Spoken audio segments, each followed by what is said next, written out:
A continuación, vamos a tener la participación del doctor Carlos Manuel Valdivia Rodríguez, juez superior provisional de la Corte Superior de Justicia de Ayacucho. El doctor Carlos Manuel Valdivia Rodríguez es abogado y maestro en Derecho Constitucional por la Universidad Nacional Federico Villarreal. Tiene una maestría en Derecho Procesal por la Universidad Nacional del Rosario, Argentina. Asimismo, cuenta con una maestría en Derecho Civil y Comercial y un doctorado en la Universidad Nacional Mayor de San Marcos. Realizó una especialización en litigación oral civil en Fundesi de Buenos Aires, Argentina.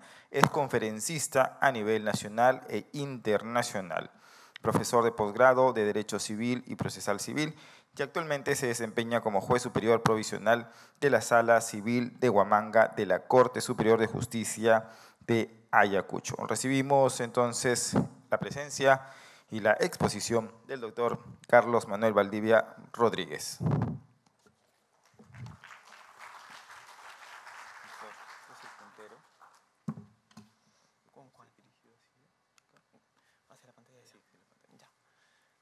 Muy bien, muchas gracias. Muy buenas tardes a todos y todas.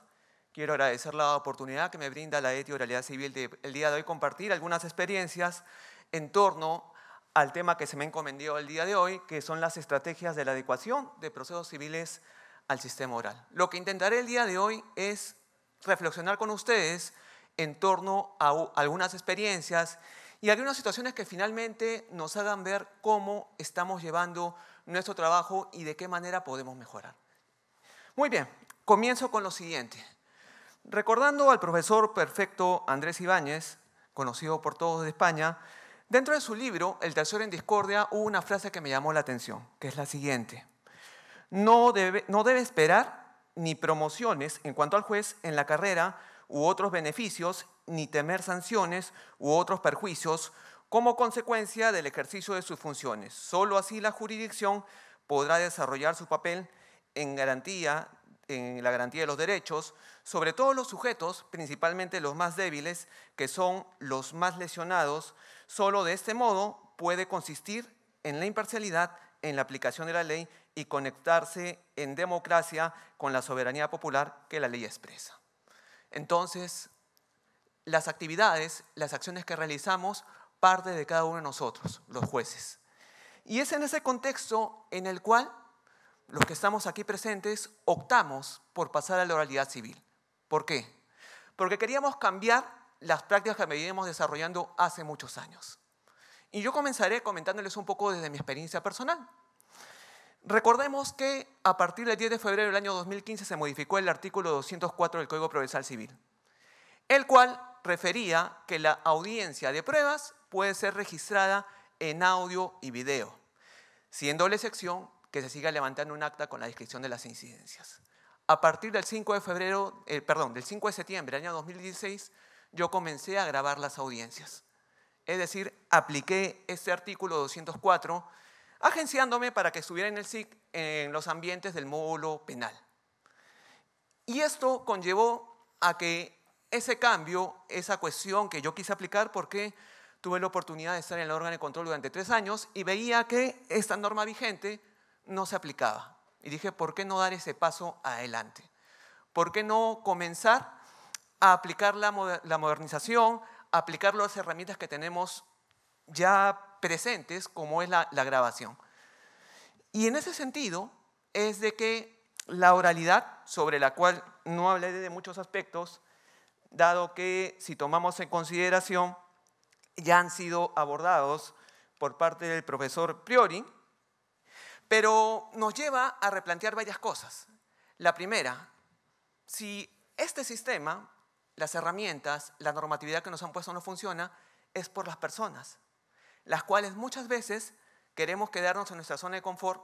Y esa es la prueba de que muchas veces no toda la cantidad de órganos jurisdiccionales, puedo hablar de casos específicos que todos conocemos, Lima, podemos hablar también del Callao en la etapa inicial, no pasaron a la oralidad. ¿Por qué? Porque querían seguir manteniendo un poco el tema y principalmente generar más trabajo como era la aplicación de la oralidad. Y en ese contexto ya se ha referido a extensión sobre que la oralidad es una metodología, una técnica para hacer más eficiente el proceso, pero de modo alguno podemos hablar que es un principio, podemos hablar que es la panacea del sistema de justicia o, si no existe oralidad, el proceso civil no va a continuar en los mismos términos. Y es por eso de que la oralidad pone mucho énfasis en cuanto a lo que es la instrumentalidad de las formas, que van dirigidos ahora sí hacia objetivos específicos, como lo contemplaba la norma procesal, como es garantizar la efectividad de los derechos de las partes procesales, solucionar el conflicto de intereses. Pero recordemos cuál era el ambiente anterior. Se aplicaba el artículo 9 del título preliminar del Código Procesal Civil y se interpretaba que las normas procesales contenidas en ese código son de carácter imperativo. Es decir, nos guiábamos mucho por las formalidades, pero no reparábamos en la segunda parte de ese articulado, que dice, el juez adecuará su exigencia al logro de los fines del proceso. ¿Y buscábamos el logro de los fines del proceso o éramos más formalistas en nuestras actuaciones? Y es así que ese mejoramiento de los procesos de trabajo es lo que esta oralidad nos brinda. Ya tenemos la biograbación en soporte digital, tenemos el expediente, el eje, el expediente judicial electrónico y una gestión del área administrativa, la cual nos hace que solamente nos centremos en nuestras tareas jurisdiccionales. Pero también ahí requerimos administradores los cuales cumplan su función.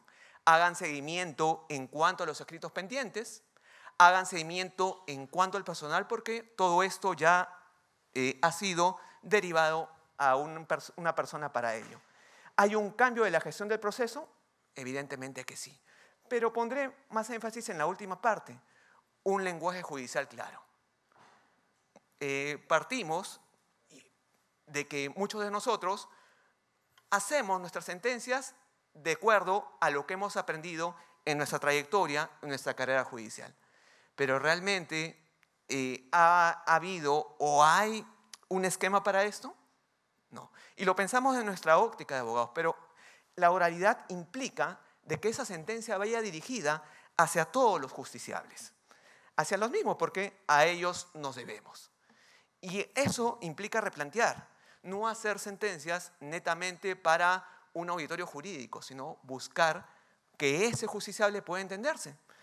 Y es así de que tuve la experiencia del tiempo que estuve estudiando en Argentina de ver un poco lo que era Justicia 2020, que lo conocí el año 2018 y también tiene similitudes un poco a lo que venimos haciendo nosotros. Se comenzaron a implementar de manera progresiva en las distintas provincias de Argentina.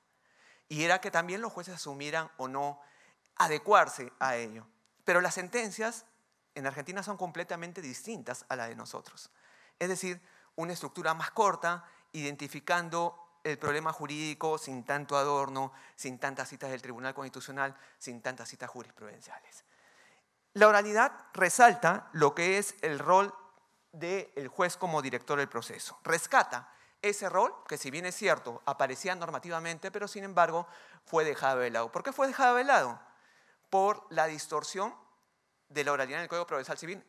Evidentemente que el tema de la carga procesal hizo de que nos centráramos más, lo que decía el colega Ari, más en la producción y no tomar tanta importancia en la audiencia. Ya teníamos una acta redactada, simplemente cumplíamos con la formalidad de que la parte pasara a suscribirla, pero tampoco había la protesta de los abogados. La oralidad nuevamente busca que las decisiones se emitan luego de escuchar a cada una de las partes procesales.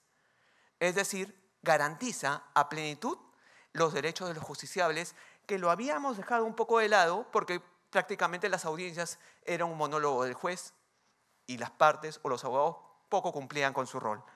Por otro lado, se califica la prueba y luego se decide sobre su destino, sobre lo cual hay una tarea relevante en cuanto a la información que van a proporcionar los abogados, y el juez lo que va a hacer es filtrar la prueba, si va dirigida hacia las cuestiones controvertidas. Hay un mayor control del periodo probatorio por el juez. Y aquí puede haber un mayor control del plazo. Realicé mi audiencia, ¿cuándo tengo que emitir mi sentencia? Y lo que se conversó en la mañana por parte del doctor Kesnay, el doctor Polanco en sus intervenciones, con ese recuerdo fresco es más fácil construir una decisión que encarpetarla, esperar los 50 días para un proceso de conocimiento después de la audiencia de pruebas para emitir la decisión. Acortamiento de los plazos, eso es evidente y se ven en los números que se han mostrado y los muestra la Ley de Oralidad Civil. Se han acortado los plazos en cuanto a la duración de los procesos. Por otro lado, hay un reemplazo de la videograbación, que es la eliminación del soporte de papel. Pero reflexionemos un poco en cuanto a este punto. ¿Seguimos elaborando actas con la descripción de las incidencias? ¿Estamos cumpliendo y dándole ese lugar a la grabación? Que es lo que propiamente establece el artículo 204. Habla de que la audiencia será registrada en audio y video. Solo se levantará el acta en el supuesto caso de que no se puede aplicar lo primero. Por otro lado, se puede dictar una sentencia si se decide el juzgamiento anticipado. Se trata netamente de pruebas documentales, tengo ya formado mi criterio, de acuerdo a lo que es actuado, puedo emitir la decisión. Entonces, estamos hablando de que el aspecto importante que va a conllevar la audiencia preliminar es de la precalificación de la prueba. ¿Y qué debemos decir sobre las audiencias? Las audiencias nos muestran, frente al litigante, nos muestran cómo los jueces estamos trabajando. Si hemos llegado preparados al caso, no hemos llegado preparados al caso, y la oralidad va a determinar frente a todas las personas que pueden presenciar esas audiencias qué tipo de juez somos y cómo nos venimos desempeñando. Y ahí ustedes pueden ver, ya todos conocemos, ese es el marco con el cual trabajamos. Y muchas de las críticas de los doctrinarios, de los profesores universitarios que están en contra de la oralidad, es que nos dicen, nos basamos en resoluciones administrativas. Pero reflexionemos en algo. ¿Nos basamos en resoluciones administrativas o aplicamos el Código Procesal Civil conforme a los plazos establecidos, siguiendo los procedimientos establecidos, simplemente reinterpretando el artículo 50 y 51 del Código Procesal Civil en lo pertinente? Estamos reinterpretando, pero venimos respetando. La situación distinta sería que no siguiéramos lo que establece normativamente y hagamos un procedimiento completamente diferente. Y esto se acentúa entre los objetivos que permite la oralidad, principalmente permite ese debate que no se garantiza en un proceso netamente escrito en cuanto a la pretensión o pretensiones que hayan podido ser planteadas. Genera la resolución del conflicto más efectiva y por otro lado transforma ese acto, esa actividad que realiza el juez haciendo prevalecer ese valor de justicia que reclama la sociedad a nosotros. De acuerdo al profesor argentino Maciotra, él refiere dentro de aquellos postulados en los cuales se asienta el proceso civil, y es lo que garantiza un poco esa oralidad, es un diálogo fluido y permanente entre las partes. Este diálogo fluido y permanente de las partes se dan en el espacio de las audiencias. Se permite que las partes hagan ese esfuerzo comunacional, hagan ese esfuerzo de brindar información para que el juez pueda adoptar las decisiones que correspondan. Por otro lado, hay una igualdad de posibilidades entre los litigantes. La hay, se aprecia en esta oralidad. Un ejercicio real y efectivo de los poderes y deberes de los jueces. Por otro lado, también podemos ver un equilibrio entre los jueces y las partes. Un equilibrio que se da en ese espacio de las audiencias. Un equilibrio en el cual el juez no va a buscar desequilibrar esa balanza que tiene que mantener esa audiencia y va a permitir la igualdad de oportunidades en la actuación que van a desarrollar cada uno de los mismos. Y hay un respeto inclaudicable del derecho de defensa y las garantías procesales. Y ahí podemos ver graficada todas las claves del proceso civil oral.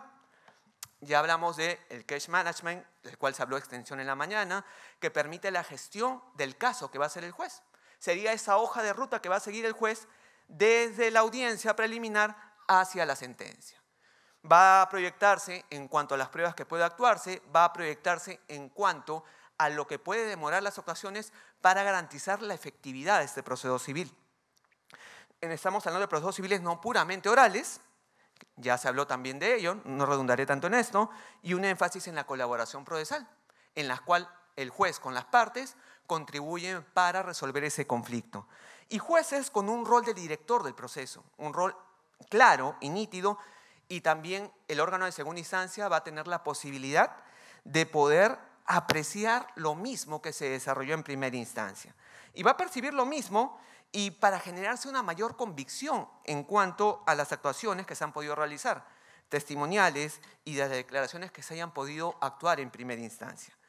Y acá podemos ver con claridad de que dentro de ese proceso oral el centro son las audiencias, la audiencia preliminar y de esclarecimiento de hechos, y por eso radica su importancia, como en el caso del proceso sumarísimo, también en cuanto a la audiencia única que reúne todas las etapas contenidas en la audiencia preliminar y propiamente en la audiencia de pruebas. Y entonces podemos tomar en cuenta de que la audiencia en esta oralidad es el centro de la decisión. Y la oralidad en materia civil no va a implicar de modo alguno la desaparición de papel, de eso ya se habló a extensión, sino que hay etapas y caminos y derroteros que llevar en ese sentido. La demanda, como sabemos, en la contestación se va a seguir presentando de manera escrita, igual de las pruebas propuestas en el escrito pertinente. Y va a implicar un cambio de atención en cuanto a ese eje del proceso. Desde lo jurisdiccional implicará la importancia central en lo que se presenta en la audiencia. Y desde el punto de vista del litigante va a intentar persuadir con la solidez de los argumentos que pueda presentar y las pruebas que se hayan podido actuar en ese escenario. Y podemos, continuando con esta audiencia como centro de la decisión, de que se garantice en esta oralidad que es resuelta por parte de un juez imparcial, un juez que conoce su caso, un juez que lo que busca es resolver ese conflicto. Por otro lado, un espacio que reúne a los interesados, que es una oportunidad que no teníamos en el esquema tradicional. Y por otro lado, se aplica la inmediatez y se decide sobre lo que se conoció y se discutió en ese espacio de las audiencias. Ya no hay que esperar el traslado del traslado o otro tipo de circunstancias que alargaban el proceso civil. Entonces, ahí podemos resumir lo que no es una audiencia. No es verbalizar, tampoco es un espacio de confirmación de una decisión previa, no es un espacio para proceder a dar lectura a los escritos presentados, ni tampoco una clase magistral por parte del juez y por parte de los abogados. Y esta oralidad lo que resalta es el rol del juez. Un rol del juez nítido que habíamos dejado de lado, lo habíamos esquivado, podríamos decir, con la distorsión que se hizo a la oralidad y lo que conllevó a que el año 2008, con el TLC, el legislador decidiera retirar las audiencias. Pero no se observó un problema que todos conocemos, que es de que no se atacó la carga procesal, porque al final emitirse el auto de fijación de puntos controvertidos y saneamiento probatorio demoraba más incluso que una audiencia. El legislador no preveyó eso. Y la misma crítica tengo también al proyecto de reforma del Código Procesal Civil. Se acortan plazos, se ponen más actividades en plazos cortos, pero no se ve de que eso va a requerir más órganos jurisdiccionales. Y esa es la realidad. Si se quiere aplicar el proyecto de reforma del Código Procesal Civil, va a requerir eso, porque toda esa oralidad y los resultados ha caído sobre espaldas de cada uno de nosotros. Nos hemos esforzado para lograr dichos objetivos. Pero eso no funciona también si es que nos referimos a ese rol que tiene el abogado, que es crucial en esa oralidad. Un rol el cual queda alejado de esa función de que netamente redacten escritos. Un rol el cual va a que éste tenga la obligación de poderlo sustentar frente a una audiencia del juez. Pero, ¿qué nos muestra en la actualidad el rol del abogado? No llegan preparadas las audiencias, no nos brindan la información necesaria y hay que tener bastante paciencia con muchos de los abogados. Yo les cuento desde el distrito judicial que yo trabajo, que es Ayacucho, que se nota que esto aún no se internaliza. Y creo que el trabajo se tiene que llevar más en relación a lo que son los abogados. Muy bien, para ya entrar al tema de fondo. Existen muchos mitos y realidades en cuanto al cambio. Mitos y realidades en el cual no se quiere de repente proceder a la adecuación de procesos porque nos aceptan nuevas ideas, hay un enfoque únicamente en relación a los aspectos negativos que eso puede traer, un poco manejo de las emociones que puede generar mayor trabajo, mayor esfuerzo, excusas para no hacer las cosas de manera distinta y una preferencia por lo que ya conocemos. Y esto conlleva que se mantenga dentro de la zona de confort que ya conocemos y no queremos dar ese paso adicional. Y así también hay mitos en cuanto al cambio que se tiene que generar. Mitos en cuanto a, si quiero adecuarme a la oralidad, si quiero pasar a la oralidad, tiene que haber un mayor presupuesto, más órganos jurisdiccionales, más personal. Contar con condiciones de infraestructura ideales, se me tiene que poner un despacho nuevo, computadoras nuevas, más personal de repente, cambiar a nuestros superiores porque nos declaran muchas nulidades, no entienden lo que desarrollamos, existencia de malas prácticas judiciales, pero pondré énfasis en lo que es ser un buen juez. ¿Qué implica ser un buen juez? ¿Qué implica? Ganarnos quejas, en muchos casos, ganarnos denuncias y lo que está tan de moda, el amparo contra cualquier decisión que podamos realizar. Sin considerar lo que es la carga invisible, el tiempo que nos va a desarrollar responder a esa denuncia, a ese amparo, entre otros aspectos, que es una cuestión sobre la cual deberíamos reflexionar y ponerse mayor atención, porque también eso nos distrae de las tareas y labores jurisdiccionales. Y muchas veces, considerando ese nefasto artículo 6º del nuevo Código Procesal Constitucional, que habla sobre la prohibición del rechazo liminar de las demandas de amparo. Muy bien, entonces, esto genera una mayor cantidad de trabajo.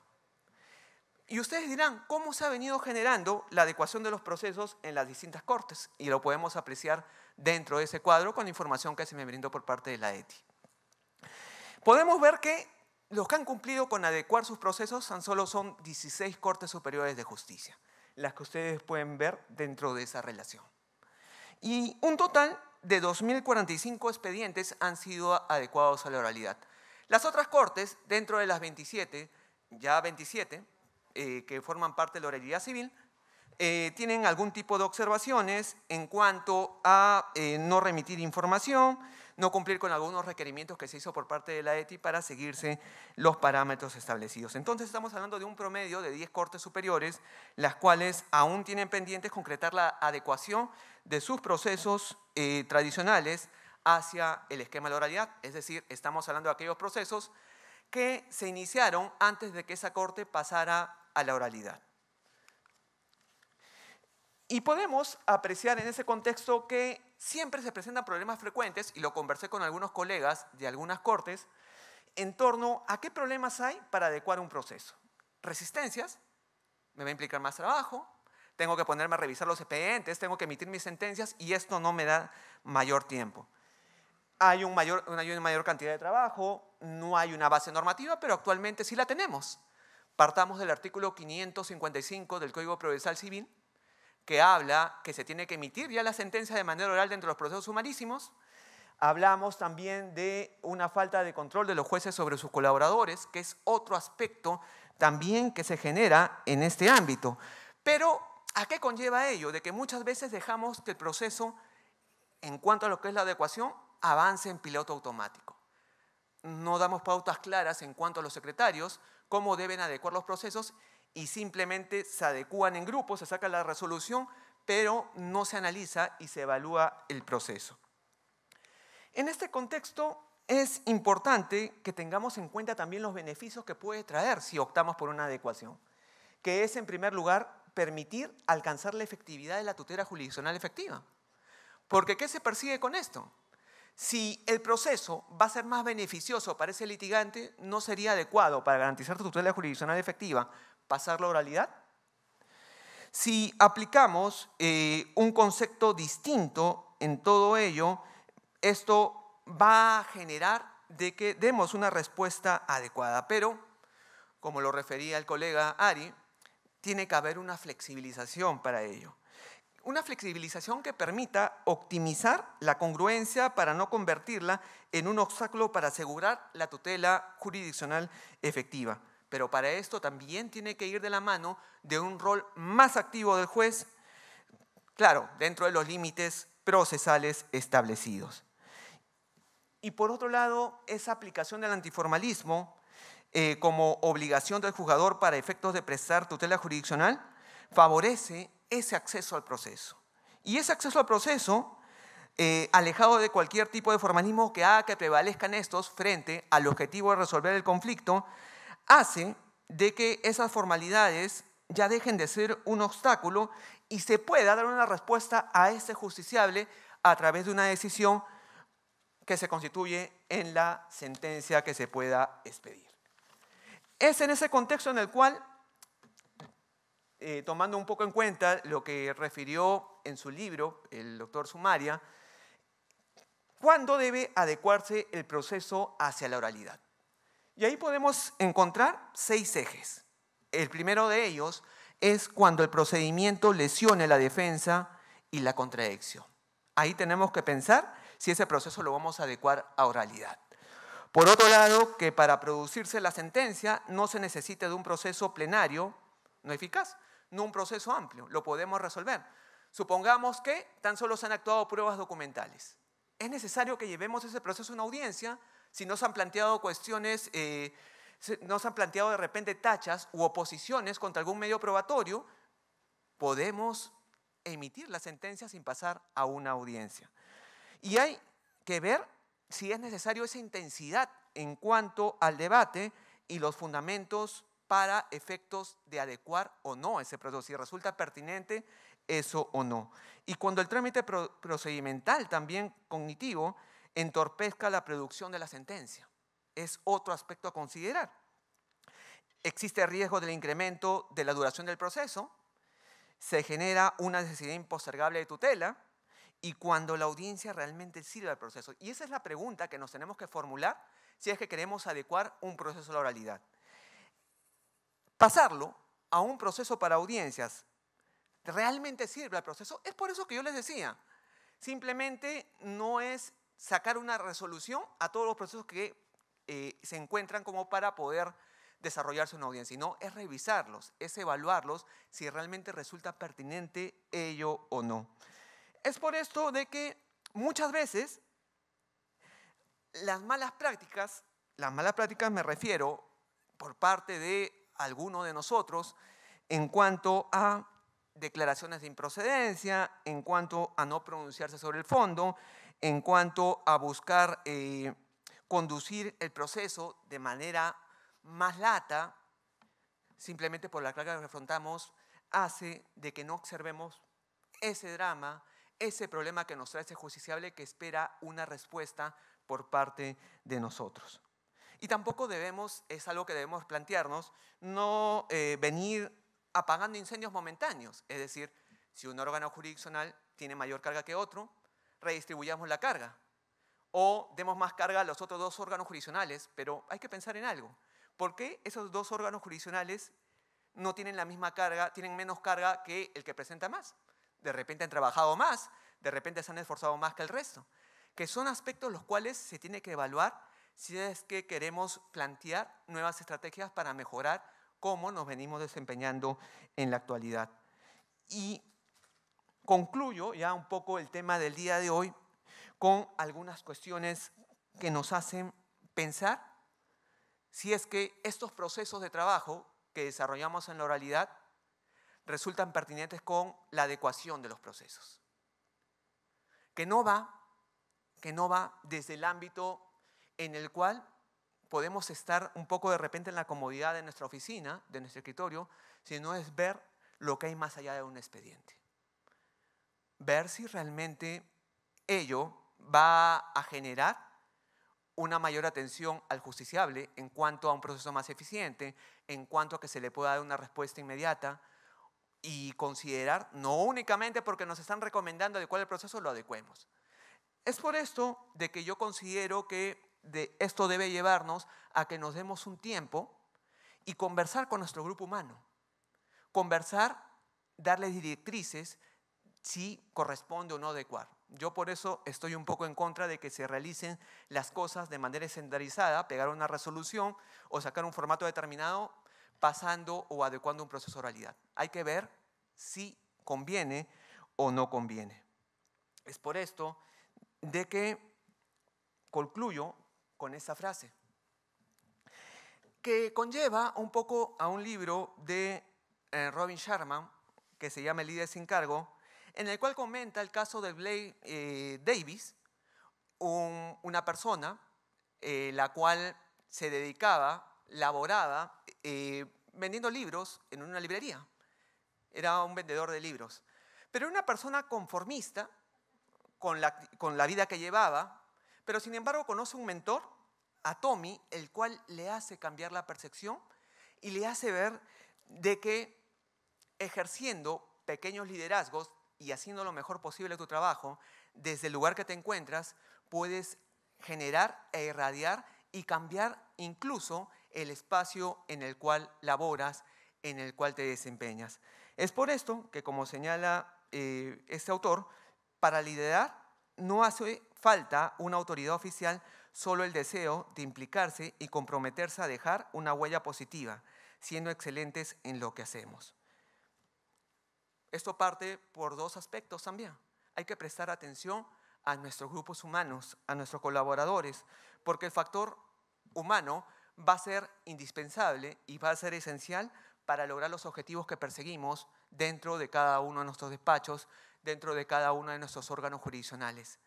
Y esto también va a conllevar a que mejoremos y con un grupo comprometido, un grupo identificado con la labor que desempeñamos, aparte de conseguir adecuar los procesos que realmente corresponden, van a seguir ese norte, ese parámetro hacia lo que perseguimos con la oralidad.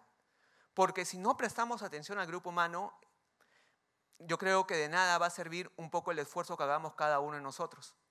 Si no sintonizamos con ellos, si no existe ese diálogo, ese apoyo por parte de los mismos, yo creo que esto va a mostrar resultados un tiempo, pero finalmente ese carro que estamos manejando se le va a desinflar las llantas y no va a poder continuar su recorrido. Por ello, hay que hacer que la adecuación de los procesos hacia la oralidad civil no vaya en piloto automático, insisto un poco en este punto. Por parte de los colaboradores, de los secretarios judiciales, tiene que haber espacio para reunirnos, para conversar con ellos e indicarle lo pertinente para estos procesos. Y hay que involucrarse un poco en esto, hay que meternos un poco en el tema, en el asunto, brindándole la atención que requiere. Yo sé que tenemos trabajo, nos miden la producción, como lo refería el colega, en cuanto a las sentencias. Pero no tenemos que procurar que ese proceso, como la última película que se ha estrenado, sea un flash. Corra el proceso, corra, sin mirar hacia atrás. Pero no reparándose en cada actuación procesal que realizamos. Existen muchas veces errores, porque aquellos procesos más sencillos los podemos confiar a nuestros apoyos. Pero le prestamos atención a esos procesos y muchas veces ese justiciable tiene que esperar que esa decisión después de un tiempo sea revocada en segunda instancia. Y es también un poco la idiosincrasia y el nivel cultural que tenemos, porque estamos dentro de una cultura de litigio en la cual también, pese a los esfuerzos que podemos hacer muchas veces para conciliar, los abogados no quieren conciliar. No están adaptados a eso porque van a generar mayores ingresos, mayor rédito conforme dure el proceso. Es importante que pensemos en ello y tomemos un norte en torno a cómo queremos llevar la oralidad en nuestros despachos. Y considerando que este aspecto relativo a lo que es la adecuación del proceso realmente sea importante para ese justiciable y realmente le permita a ese justiciable obtener una sentencia de manera más eficiente, sin tanta dilación. Pero llevarlo a la oralidad, si es que no va a tener esa respuesta, yo considero que sería un despropósito. No hay que hacer las cosas mecánicas, sino pensándolas y tomando en cuenta el resultado y el impacto que va a tener en el proceso civil. Bueno, con eso concluyo un poco para dedicarme el tiempo. Les agradezco su atención. Muchas gracias.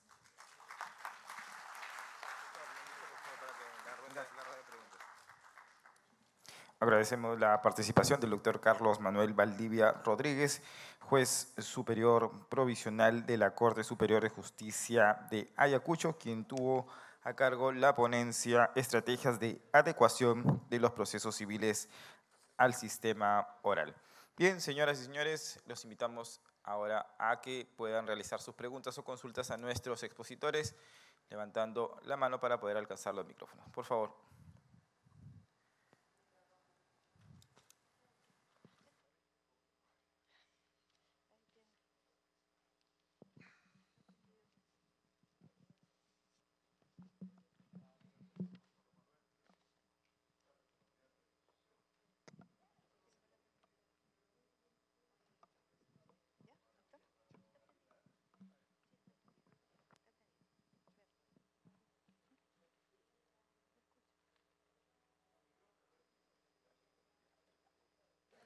Existen, sí, ¿puedes pasarle por favor el otro micrófono? No, el otro micrófono, por favor.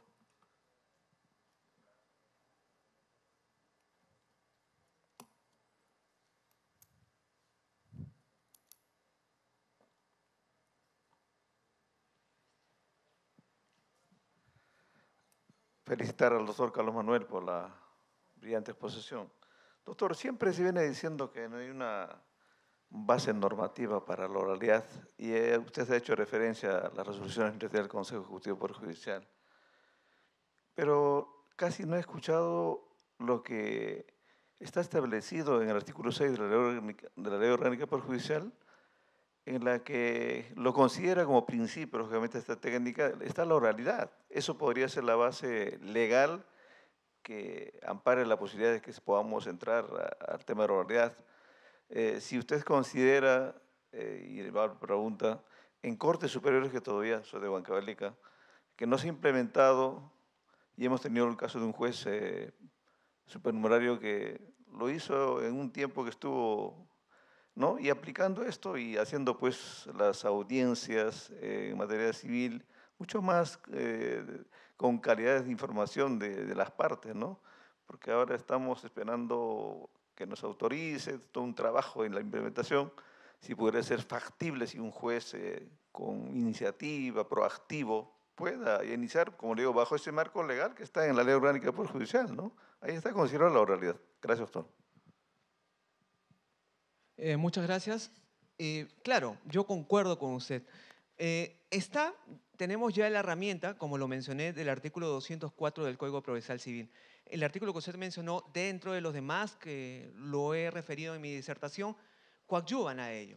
Coadyuvan a que vengamos realizando lo que establece el Código Procesal Civil, pero lo que únicamente hemos hecho es cambiar la mirada y prestar la atención a las audiencias, tomándose en cuenta lo que nos permite propiamente dentro de esas facultades que establece el Código Procesal Civil. El artículo 204 permite que el juez pueda grabar las audiencias en audio y video. Se puede ir haciendo esto y yo soy de la opinión y he sido de la opinión de que las cortes que aún no han pasado oralidad pueden comenzar a hacerlo para efectos de que la colectividad, como en el caso de Huancavelica, se vaya familiarizando con ello para cuando ya se aplique, ya con todas las formalidades, la oralidad dentro de esa corte. Es factible que se pueda hacer. Y ahí está el caso del doctor Polanco, que lo comenzó a realizar ya previamente a que su corte pasara a oralidad. Lo hizo.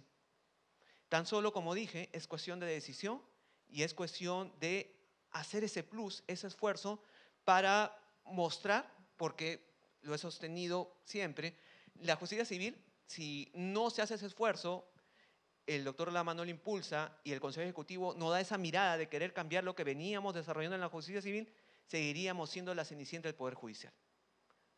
Esa sería mi opinión, doctor. Muchas gracias. Por favor, tenemos otra pregunta.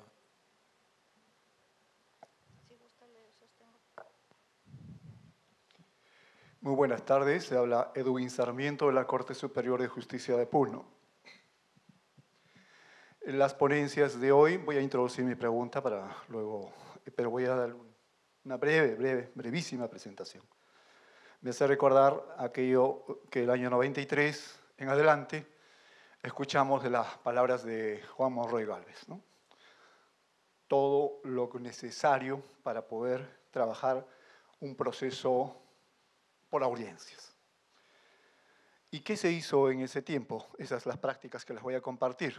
Los jueces y secretarios de esa época, con la cual iniciamos nuestra labor. Calificábamos como jueces personalmente la demanda. No optábamos por la improcedencia, sino por la inadmisibilidad, para corregir ab initio los defectos que tenga el petitorio, las acumulaciones, incluso el tema de defectos de medios probatorios con el 425, todos los anexos que en ella se prevé. Incluso la legitimidad, porque en el inciso tercero del 425, el cuarto, permiten realizar esas precisiones. También optamos los jueces de paz letrados de aquel entonces, porque ya estoy ahora en otro rango, en los procesos de alimentos, que son procesos únicos, o también en los de desalojo, ordenar el trámite del ofrecimiento de pruebas en el auto admisorio en el caso de alimentos. Si la lógica del proceso civil es un proceso único, en audiencia única, llegábamos que al momento de realizar la audiencia única, según el proceso se calificaba recién los medios probatorios. Optamos que eso era contraproducente. Por tanto, ordenábamos en el auto admisorio para que se gestione, por ejemplo, los informes en los alimentos de las empleadoras. ¿Qué permitía ello? Que cuando nosotros ingresamos a la audiencia íbamos con el proyecto de la sentencia. Nunca hemos ido con esa lógica del proceso del 93 sin conocer el proceso o sin que hayamos leído la demanda o la contestación. Teníamos de anticipado ese proceso ya con las pruebas del demandante y del demandado, más de los informes, con un proyecto de sentencia. Solo así funcionó en ese entonces esa audiencia. Ahora, tampoco había que se presente el caso el demandante ni el demandado, porque eso causaba un retraso. ¿Qué hicimos? Si nosotros conocíamos el proceso, las pruebas, lo que hicimos, lo que bien decía el doctor Giovanni Priori, o uno de los colegas que hoy habló, era para hacer preguntas tanto al demandante o al demandado, en lo que correspondía, sin perjuicio de llevar la audiencia de conciliación que en ese entonces estuvo vigente. Ese procedimiento ha permitido en nuestros juzgados de paz letrados llegar casi al 50% de conclusión del proceso aprobando las actas de conciliación. Pero los jueces de entonces llegamos sin técnicas ni estrategias. Estuvimos obligados a ser conciliadores extrajudiciales que el Ministerio de Justicia en ese entonces ofreció. De modo que era un requisito para un juez de paz letrado conocer estrategias de conciliación, porque solo así controlamos la audiencia, porque para conducir una audiencia de conciliación, un juez tiene que conocer estrategias. Si no lo hace, se le va de las manos la audiencia. Conociendo las estrategias, repito, el alto porcentaje en audiencia de conciliación terminaba aprobándose esos procesos. Si esto no ocurría, teníamos claro qué era la limitación de la controversia en una audiencia. Es decir, qué eran los hechos controvertidos y los no controvertidos. Era implícito que estaba en el código porque había una audiencia de fijación de puntos. Mal dicho, pero eran hechos controvertidos y no controvertidos. ¿Cómo delimitábamos estos hechos controvertidos y no controvertidos? A partir de los presupuestos del tipo civil. Ejemplo, si el alimentos tiene 3 elementos, relación parental, un presupuesto. Estado de necesidad, segundo presupuesto. Posibilidades del obligado, tercer presupuesto. Sobre esos 3 presupuestos fijábamos los hechos controvertidos y los no controvertidos. Solo sometíamos al debate aquello que era controvertido. Con lo cual, más el proyecto de la sentencia, se daba lectura de la sentencia íntegra y se notificaba en el acto la audiencia. No vemos los jueces de aquella época por qué razones hoy las audiencias o las actas están inconclusas o fíjese el video tal o en el minuto tal. Porque en ese entonces no habían videos como hoy lo hay. Entonces pensamos nosotros de aquel tiempo, porque si hoy la tecnología avanzó, no entendemos por qué no están las plantillas de un auto de saneamiento, unas plantillas de admisorio, un proyecto de audiencia o toda una estructura del acta de audiencia. Cuando eso puede estar digital en la computadora. Todas estas buenas prácticas se las comparto, estimados expositores, no sé si las comparten. Muchas gracias. Como pregunta se la formulo eso.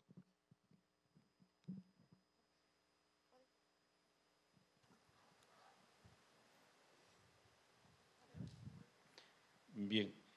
Qué interesante escuchar que hace tanto tiempo atrás, ni siquiera en la capital del Perú probablemente, bueno, estamos conociendo por el colega que comparte, se hacía un trámite que justamente consideraba lo que alguna parte de regulación tenía en el Código Procesal Civil, ¿no? Nosotros recién lo estamos haciendo, hablo en primera persona, y esa es una lección en realidad. Y es una lección para no mirar la realidad del centro hacia los lados, ¿no? nosotros hemos aprendido eso de esta técnica para gestionar el proceso, la técnica de la oralidad. La identificación de hechos no controvertidos, seguramente uno los tenía en la cabeza y cuando iba desarrollando su decisión, empezaba a decir aquello no es controvertido y empezaba la valoración de los medios probatorios. Ahora hay la oportunidad de hacerlo en la audiencia para que las partes conozcan y seguramente a partir de ahí escuchar en sentido afirmativo aquello que se identifica lo que es no controvertido. Y seguramente, como se dijo en la primera parte de la jornada de hoy, es más sencillo ya encontrar el proceso para resolverlo cuando vamos identificando aquellos hechos no controvertidos. Y porque nos vamos quedando con los medios probatorios que correspondan ser admitidos para luego ser valorados. Y en realidad me llama mucho la atención y de verdad que es bueno escuchar aquello que se haya estado haciendo una práctica así, ¿no? En aquel tiempo yo no era todavía magistrado, era secretario de juzgado y en realidad estábamos aplicando el formalismo extremo del Código Procesal Civil. Y ahora sabemos que aquel formalismo tiene que estar un poco de lado para que podamos avanzar con la solución del caso, para que la justicia trate de llegar a un plazo razonable, porque seguramente es complicado cumplir los plazos procesales establecidos en la norma. Eso podría decir a partir de la intervención del colega. Tenemos otra pregunta, por favor. Bien. Muy buenas tardes. Soy Rafael Sierra de la Corte de Cusco. Felicitarles, colegas, por la exposición que ustedes han desarrollado. Doctor Valdivia, mi pregunta va centralmente para usted. Nos ha hecho referencia, mejor dicho, durante la mañana has hecho referencia a la necesidad de la motivación escrita en las resoluciones judiciales, entiendo por el mandato constitucional que así lo ordena, incluso en nuestro reglamento de funcionamiento, ¿no?, del módulo corporativo civil, hay una mención expresa a la motivación de sentencias, no así de forma expresa a lo de los autos, no sé si hay un mensaje detrás, pero expresamente no está señalado. Mi pregunta en ese contexto va de la siguiente forma. Con ocasión de las audiencias que dirigimos, muchas veces se plantean pedidos en la misma audiencia, ¿no? Pedidos de nulidad, intervención a veces de un litisconsorcio necesario, pruebas nuevas, que generalmente tienen detrás la connotación de poder dilatar el proceso y para evitar esto corremos traslado e inmediatamente resolvemos. Y lo que hemos podido advertir en la práctica es que muchas de esas resoluciones ni siquiera son apeladas. Entonces están ambas partes, sus abogados, y en ese instante se les indica el íntegro de los fundamentos cuanto a la decisión. Mi pregunta iba con ocasión de la intervención o la precisión que usted hizo. ¿Sería necesario transcribir los fundamentos de esas resoluciones a un acta o es suficiente hacer una anotación de indicar, ¿no?, por los fundamentos que obran en audio y video, la decisión puntualmente es esta? Y solo consignar eso en el acta, ¿o es que esta exigencia de la motivación escrita necesariamente nos obliga a realizar esta transcripción? Y en todo caso, ¿cuál sería su perspectiva, tal vez considerando que la grabación finalmente, que puede ser subida al sistema mediante el SIGRA o el SIG, ya contiene en sí toda la motivación, ¿no? Entonces, un poco modernizar también el concepto de lo que se podría entender como motivación escrita. Muchas gracias, doctor. Gracias, interesante pregunta. Bueno, en el contexto de que la norma vigente establece de que el registro será en audio y video, se entiende del propio contenido del artículo 204 que no debería levantarse un acta. Pero en el supuesto que usted refiere, yo considero que si no se impugna esa decisión, sería un contrasentido redactarse. Si se impugna, ¿sí?, entendemos que se sigue manteniendo el criterio que si es apelada la resolución, en la audiencia se le va a conceder un auto 3 días para efectos de que fundamente indique los agravios y visos errores de la decisión. Ahí sí sería necesario transcribir.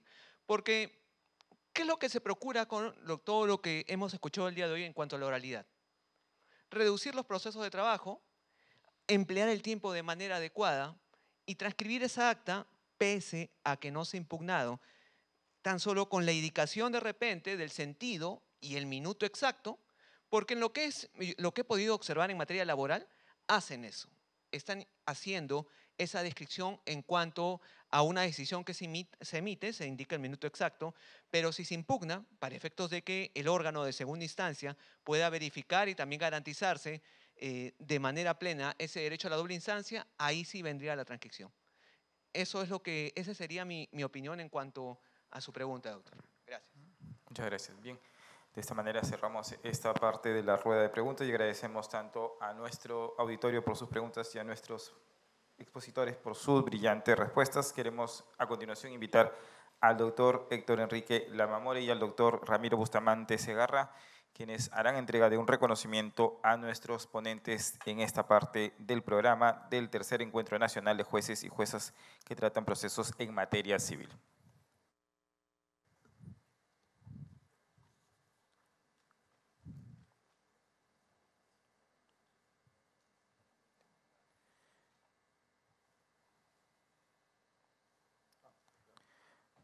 Recibe de manos del doctor Héctor Enrique Lamamore el doctor Henry Terrones Meléndez por su participación en el tercer encuentro nacional de jueces y juezas que tramitan procesos en materia civil. A continuación, el doctor Ramiro Bustamante hará entrega también de reconocimiento al doctor Carlos Manuel Valdivia Rodríguez, juez superior provisional de la Corte Superior de Justicia de Ayacucho.